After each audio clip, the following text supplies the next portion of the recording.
Olá, sejam bem-vindos à nossa conversa de hoje. Vamos mergulhar num texto que, olha, parece um roteiro de filme, o capítulo 8 do Evangelho de João. É verdade. É um capítulo que tem de tudo, né? Tem de tudo. As nossas fontes aqui são algumas bíblias de estudo, tipo a Holman e a NAEA, que além do texto, sabe, elas trazem notas de rodapé que são verdadeiros tesouros para a gente entender o que estava acontecendo ali nos bastidores. E é um capítulo que começa com uma cena de altíssima tensão, no meio do templo, Sim. depois evolui para um debate quase filosófico sobre verdade, liberdade. E termina com uma afirmação, nossa, uma das mais explosivas já feitas, que quase leva a uma execução ali na hora. É uma escalada dramática impressionante. Exatamente. E a nossa missão aqui é desvendar essa escalada, porque as coisas foram de uma discussão sobre a lei para um confronto sobre a própria identidade de Deus. Vamos começar pelo início, com a armadilha? Isso. A cena abre com Jesus ensinando tranquilo, quando, de repente, chegam os escribas e fariseus arrastando uma mulher. E eles não fazem nenhuma cerimônia. Jogam a mulher no meio de todo mundo e falam: Mestre, esta mulher foi pega em flagrante adultério. Aí vem a pergunta. A lei de Moisés manda apedrejar. E tu, o que dizes? A gente precisa entender o quão genial e, ao mesmo tempo, perversa era essa armadilha. Não tinha resposta fácil. Não mesmo. Porque se ele dissesse sim, apedrejem, toda a sua mensagem de misericórdia... Ia por água abaixo. Exato. Ele seria só mais um legalista rigoroso. E ainda por cima, poderia arrumar um problema sério com os romanos, que eram os únicos com poder para decretar a pena de morte. Certo? Exatíssimo. E se ele dissesse não apedrejem? A acusação vinha na hora. Ele está desrespeitando a lei sagrada de Moisés. Ele é um falso mestre. Era um checkmate. Eles não estavam nem um pouco preocupados com a mulher ou com a justiça. Ela era só uma isca para pegá-lo. E o que eu acho mais incrível é a reação de Jesus. Ele não responde. Ele simplesmente se inclina e começa a escrever no chão. Isso é tão estranho. É muito inesperado. A minha primeira impressão é que ele está ganhando tempo, sabe? Ou talvez só ignorando a pergunta para diminuir a tensão. Qual é a leitura disso? Olha, essa é a grande questão que intriga todo mundo há séculos. As fontes não dizem o que ele escreveu. E essa é talvez a parte mais genial da coisa. Não saber o que ele escreveu. Exato. Alguns pais da igreja especulavam que ele estaria escrevendo os pecados dos próprios acusadores ali na areia. Nossa, imagina a cena. Outros que ele estaria citando uma passagem da lei. Mas assim, independentemente do conteúdo, o ato em si já quebra toda a dinâmica. Ele assume o controle da situação sem dizer uma única palavra. Ele força uma pausa. Um silêncio constrangedor. E toda a atenção que estava nele e na mulher se volta para aquele dedo escrevendo na poeira do chão do templo. Ele muda completamente o foco. E só depois dessa pausa, dessa tensão, ele se levanta e solta a frase que virou um marco. Aquele que dentre vós estiver sem pecado, seja o primeiro que lhe atire pedra. É uma jogada de mestre. Ele não nega a lei, mas também não condena a mulher. Ele vira o espelho para eles. Isso. Ele eleva a questão da esfera puramente legal para a esfera da consciência moral. A lei diz apedrejem, ok, mas a aplicação da lei requer aplicadores justos. Ele está perguntando, quem aqui tem autoridade moral para ser o carrasco?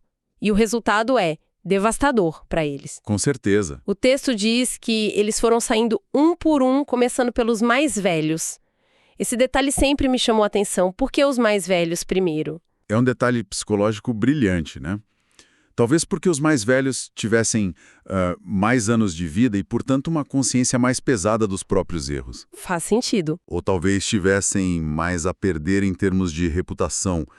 De qualquer forma, a sabedoria ou o próprio peso da vida os fez reconhecer a verdade naquelas palavras primeiro, sabe? A arrogância dos mais jovens talvez tenha demorado um pouquinho mais a ceder. Uau! E no fim sobra só Jesus e a mulher. E ele diz, ninguém a condenou, nem eu tampouco a condeno. Vá e não peques mais. Fim da cena. Mas, peraí, aí vem a nota de rodapé. Aí vem a nota de rodapé que me deixou de queixo caído. Quase todas as Bíblias de estudo modernas dizem que toda essa passagem do finalzinho do capítulo 7 até aqui provavelmente não estava nos manuscritos mais antigos de João. Como assim? Pois é, uma das histórias mais famosas de Jesus pode não ser original. Essa é uma das questões textuais mais famosas do Novo Testamento. Essa história toda ela não aparece nos melhores e mais antigos manuscritos gregos que a gente tem. Nossa. O estilo de escrita também é um pouco diferente do resto do Evangelho de João. Ela aparece em outros lugares, às vezes no Evangelho de Lucas. A teoria mais aceita é que era uma história real sobre Jesus, muito querida, que circulava oralmente. Na igreja primitiva. Isso, na igreja primitiva. E que um escriba, mais tarde, achou tão importante que a inseriu aqui, por achar que se encaixava bem no contexto. Então, o fato de ela ter sido mantida, mesmo com essa dúvida toda sobre a origem, mostra o poder que a própria história tinha. Eles não quiseram perdê-la. Exatamente. Apesar da incerteza textual, a igreja preservou porque a mensagem sobre a hipocrisia humana e a compaixão divina foi considerada essencial. É um testemunho do poder da narrativa em si. É incrível como essa cena, que começa com a ameaça de um apedrejamento, termina nesse ato de misericórdia e luz. E, falando em luz, parece que Jesus pega esse gancho na hora. Pega mesmo. Assim que a multidão se dispersa, ele faz uma declaração para os que ficaram. Eu sou a luz do mundo. Isso é só uma metáfora bonita ou tem um peso teológico bem mais denso ali? Ah, tem um peso enorme. Para a audiência judaica, luz não era um conceito vago, tipo poético. Luz era sinônimo da presença de Deus. Como a coluna de fogo no deserto. Exatamente, como a coluna de fogo. Luz era a Torá, a lei de Deus que iluminava o caminho. E as nossas fontes indicam que isso provavelmente aconteceu durante ou perto da festa dos tabernáculos. E nessa festa, enormes candelabros eram acesos no pátio do templo para iluminar Jerusalém inteira, celebrando justamente essa presença divina. Então o cenário dá todo um novo significado. Ele está de pé, talvez com a luz desses candelabros gigantes ao fundo, e diz: aquilo que vocês estão celebrando com essas lâmpadas, sou eu. A verdadeira luz. Exatamente isso. Ele está se posicionando não como uma luz, mas como a luz. A revelação definitiva e a presença de Deus para toda a humanidade, não só para Israel. É uma das grandes declarações "eu sou" de João. E é claro Que os fariseus não iam deixar barata. Claro que não. A resposta deles é imediata e parece quase um argumento de advogado. Tu dás testemunho de ti mesmo. O teu testemunho não é verdadeiro. Estão usando uma regra legal contra ele, né? Sim, a lei judaica lá de Deuteronômio exigia 2 ou 3 testemunhas para um testemunho ser válido. E a resposta de Jesus é de novo genial. Ele não nega a lei. Não, ele a cumpre de uma forma que eles não esperavam. Ele diz: ok, vocês querem 2 testemunhas? Eu sou a primeira e o Pai que me enviou é a segunda testemunha. Ele tira o debate do tribunal humano de novo. E o eleva para o tribunal divino. A autoridade dele não depende de validação humana, mas da sua relação única com Deus. O que é fascinante é que a conversa continua e o foco muda. O texto diz que ele agora se vira para os judeus que nele creram. Quer dizer, Não são mais os opositores. Não, são pessoas que estavam em tese do lado dele. E é para eles que ele diz: se permanecerdes na minha palavra, conhecereis a verdade e a verdade vos libertará. Eu esperaria aplausos, mas a reação é de ofensa pura. A reação é chocante. Eles respondem com um orgulho ferido. Somos descendência de Abraão e jamais fomos escravos de ninguém. Como dizes tu, sereis livres? a ironia histórica nessa frase é absurda. É total. Jamais foram escravos de ninguém. E o Egito, a Babilônia, a Pérsia, a Grécia. E, naquele exato momento, eles estavam sob ocupação do Império Romano. Como eles podem dizer isso? É uma cegueira, né? Movida por orgulho nacional e religioso. Eles estão se apegando a uma identidade teológica. Somos descendentes de Abraão. Isso. Somos o povo escolhido. E na cabeça deles, isso os isentava de qualquer forma de subjugação real. Mas Jesus aproveita essa resposta para fazer o que ele faz de melhor: redefinir os termos do debate. Exato. Ele diz que não está falando de escravidão política. Ele fala: em verdade vos digo que todo aquele que comete pecado é escravo do pecado. Isso muda tudo. A verdadeira prisão não é Roma. É uma condição interna, espiritual. Ele está dizendo que a liberdade mais fundamental não é a autonomia política, mas a libertação do poder destrutivo do pecado, que corrompe a pessoa por dentro. E é aí que a conversa descamba de vez. Porque, para se libertar, eles precisariam aceitar a palavra dele. Mas as ações deles mostram o contrário. A coisa fica pessoal e muito, muito tensa. Jesus diz: eu sei que sois descendência de Abraão, contudo procurais matar-me. E aí ele contrasta as ações deles com as de Abraão. Basicamente ele está dizendo: vocês se orgulham de ser filhos de Abraão, mas não agem como ele. Então de quem vocês são filhos de verdade? E essa pergunta sobre a verdadeira paternidade vira o centro do conflito. Eles insistem: nosso pai é Abraão. E depois: temos um pai que é Deus. Mas Jesus os confronta com uma das acusações mais duras de todos os evangelhos. É de arrepiar. Ele olha para eles, aqueles que tinham crido nele, e diz: vós sois do diabo, que é vosso pai. Ele foi homicida desde o princípio e é o pai da mentira. É devastador. Ele está afirmando que a verdadeira identidade espiritual não é herdada, ela é demonstrada. Se você rejeita a verdade que Jesus afirma ser e busca a morte de quem a proclama, você está, na prática, se alinhando com a figura que é a fonte da mentira e da morte. É um argumento sobre lealdade espiritual revelada nas ações, não na genealogia. Exatamente. A essa altura, o diálogo civilizado já acabou. Agora é só ataque. Eles o acusam de ser samaritano, que era uma ofensa étnica grave, e de ter um demônio. O clima é de hostilidade total. E é nesse ambiente, com a tensão no máximo, que Jesus dobra a aposta. Ele diz: se alguém guardar a minha palavra, nunca verá a morte. Do ponto de vista deles, isso era a prova final. Ou ele era louco, ou era blasfemo. A lógica deles é simples. Nosso pai Abraão morreu. Os profetas morreram. Quem pensas que tu és? As maior do que nosso pai Abraão.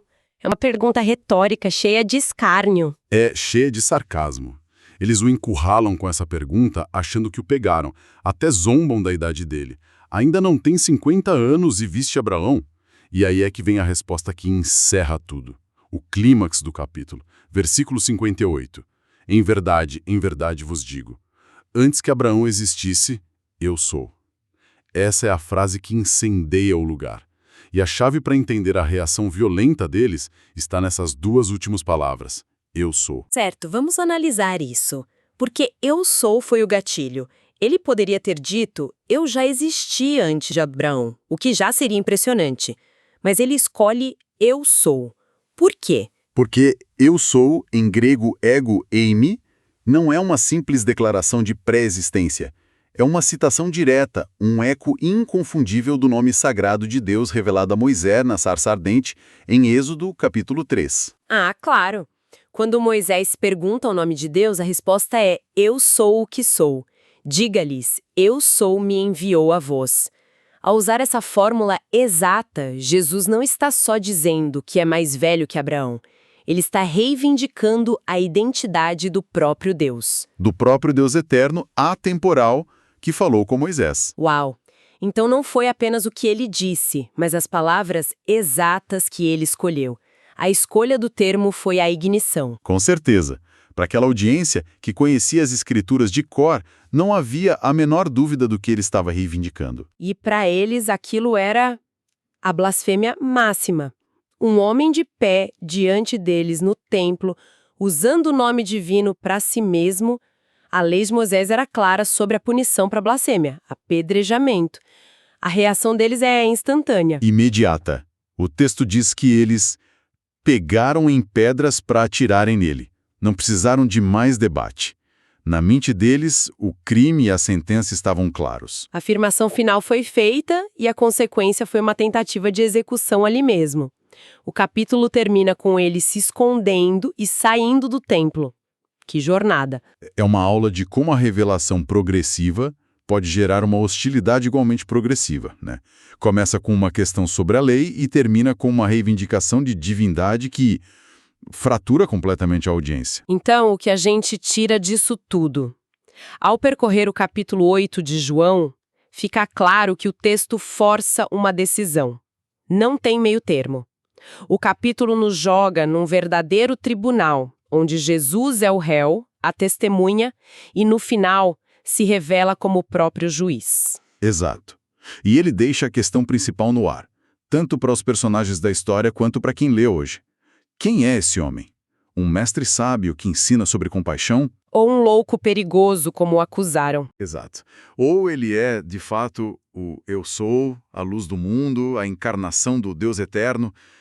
O texto não te dá uma conclusão fácil. Ele te apresenta as evidências e a reação que elas causaram, e te deixa com a escolha. E isso nos leva a um último pensamento. O grande conflito do capítulo parece ser entre dois tipos de identidade.